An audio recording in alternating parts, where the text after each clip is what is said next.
অভিনেত্ৰী মডেল হৈ কেৰিয়াৰ গঢ়িব বিচাৰে নেকি? যদি বিচাৰে তেন্তে যোগাযোগ কৰক নিউজ নাও। যোগাযোগৰ নম্বৰটো হৈছে 9954474988। অসাধু ব্যৱসায়ী ৰামঠগন সাধাৰণ কৃষকক এক গুৰুত্বপূৰ্ণ অভিযোগ কৃষক ৰাইজৰ। ইয়াকে লৈ হাহাকাৰ সৃষ্টি হৈছে বৰক্ষেত্ৰীৰ বিভিন্ন প্ৰান্তত। উল্লেখযোগ্য যে নলবাৰী জিলাৰ বৰক্ষেত্ৰী সমষ্টিৰ অন্তৰ্গত বিভিন্ন প্ৰান্তৰ কৃষকৰ মাজত হাহাকাৰ পৰিস্থিতিৰ সৃষ্টি হৈছে। বৃহত্তৰ অঞ্চলটোৰ ক্ষুদ্ৰ ব্যৱসায়ীসকলে কামৰূপ জিলাৰ হাজোৰ বুল্লুত স্থিত আয়ুব বীজ ভাণ্ডাৰৰ পৰা মাইক্ৰ MRP 5569 কোম্পানীৰ ধানৰ বীজ ক্ৰয় কৰিছিল। জানিব পৰা মতে ঘৰুৱা বাহাৰ কৃষক চাহাদত আলীয়ে 7 পেকেট, আহম আলীয়ে 7 পেকেট, কপালবাৰীৰ নুৰ ইছলামে 8 পেকেট, মিৰাণ আলীয়ে 7 পেকেট ধানৰ বীজ কপলাবাৰীস্থিত মৰমী বীজ ভাণ্ডাৰ আৰু ঘৰুৱা বাহাৰ আমিনা বীজ ভাণ্ডাৰৰ পৰা ক্ৰয় কৰিছিল। এই পেকেটসমূহ অঞ্চলটোৰ কৃষকসকলক 380 টকাকৈ যোগান ধৰিছিল খুচুৰা মূল্যৰ ব্যৱসায়ী দুগৰাকীয়ে।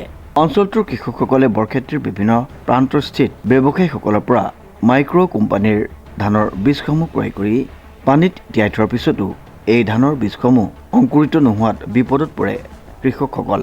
পিছত এই কৃষকসকলে অঞ্চলটোৰ বিভিন্ন প্ৰান্তত থকা খুচুৰা মূল্যৰ ব্যৱসায়ীসকলৰ দোকানলৈ আহি এক হুলস্থুলীয়া পৰিৱেশৰ সৃষ্টি কৰে। খুচুৰা মূল্যৰ ব্যৱসায়ীসকলে জনোৱা অনুসৰি তেওঁলোকে এই ধানৰ বীজসমূহ কামৰূপ জিলাৰ হাজোৰ বুল্লুতস্থিত আয়ুব বীজ ভাণ্ডাৰৰ পৰা ক্ৰয় কৰি আনিছিল।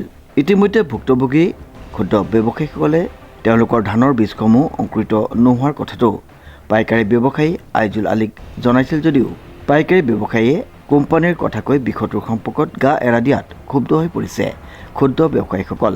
পিছে বৃহত্তৰ বৰক্ষেত্ৰী অঞ্চলৰ কৃষকসকলে অঞ্চলটোৰ বিভিন্ন প্ৰান্তত খুচুৰা মূল্যৰ ব্যৱসায়ীসকলৰ পৰা সংগ্ৰহ কৰা ধানৰ বীজসমূহ অংকুৰিত নোহোৱাৰ অভিযোগ লৈ দোকানে দোকানে ভিৰ কৰাত এতিয়া অঞ্চলটোৰ খুচুৰা মূল্যৰ ব্যৱসায়ীসকল বিমূৰত পৰিছে। সেয়েহে বৃহত্তৰ অঞ্চলটোৰ ক্ষুদ্ৰ ব্যৱসায়ীৰ লগতে কৃষকসকলে বিষয়টোত অসমৰ কৃষিমন্ত্ৰীৰ লগতে অসমৰ মুখ্যমন্ত্ৰীৰ হস্তক্ষেপ দাবী কৰিছে। আনহাতে সচেতন মহলে অঞ্চলটোত অসাধু ব্যৱসায়ীয়ে যধে মধে বিভিন্ন কোম্পানীৰ নিম্ন মানদণ্ডৰ ধানৰ বীজ বিক্ৰী কৰা পাইকাৰী ব্যৱসায়ীৰ লগতে অসাধু কোম্পানীৰ বিৰুদ্ধে বিহিত ব্যৱস্থা গ্ৰহণ কৰিবলৈ দাবী জনাইছে। বিধান মই আনিছিলো বিক্ৰী কৰাৰ কাৰণত মই বললো আজিলৰ পৰা আনাৰ পিছত মই মালকেইটা বজাৰত দোকানত বিক্ৰী কৰিছোঁ। বিক্ৰী কৰাৰ পিছত মোৰ এটা ধানো গাজা নাই। মানুহে কমপ্লেইন দি আছে, মানুহে মোক বজাৰত ধৰি আছে, দোকানত ধৰি আছে, তুমি কি কৰা কৰা। মই কাষ্টমাৰে থাকিলে মানে নাই। যোৱাবাৰো কাষ্টমাৰে ক্ষতি খাইছে। ক্ষতি কৰাৰ পিছত এইবাৰ বজাৰত হাল্লা লগাৰ পিছত মই কাষ্টমাৰক আৰু ধান দি আছোঁ, কিছুমানক পইচা দি আছোঁ। এতিয়া মই কৃষি বিভাগক জনাই আছোঁ যে মোৰ এই ক্ষতিপূৰণটো কোনে দিব, আজি জল দিব না কোম্পানীৰ পৰা দিব, যোনে দিয়ক মোক দিব লাগে। কাৰ দোকানৰ পৰা আনিছে? মই বললো আইজুলৰ দোকানৰ পৰা। আইজুলৰ পৰা আনিছে। মই কেছ পইচা কি নাম গোটেইখিনি ধান। ধানটোৰ নাম কি? ধানটোৰ দাম মাইক্ৰ 5569। আপুনি কিমানকে বিক্ৰী কৰিছিলে? মই 380 টকা 390 টকা এনেকুৱা ৰেটত বিক্ৰী কৰিছিলোঁ। মোক 340 টকা দাম ধৰিছিল। হয় হয়।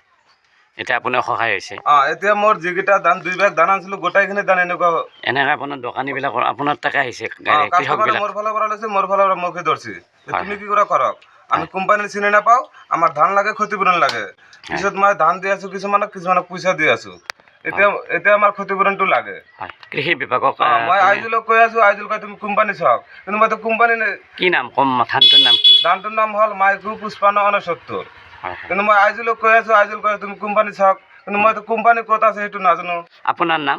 আমাৰ নাম হাসমত আলী, দোকানেৰ নাম আমিনা বীজ ভাণ্ডাৰ। হয় কি ঠাই কয় এইখিনি? ঘৰুৱা বাহা। নলবাৰীৰ পৰা চানবৰৰ সহযোগত ৰিংকু ৰায় চৌধুৰীৰ এক বিশেষ প্ৰতিবেদন নিউজ নাও।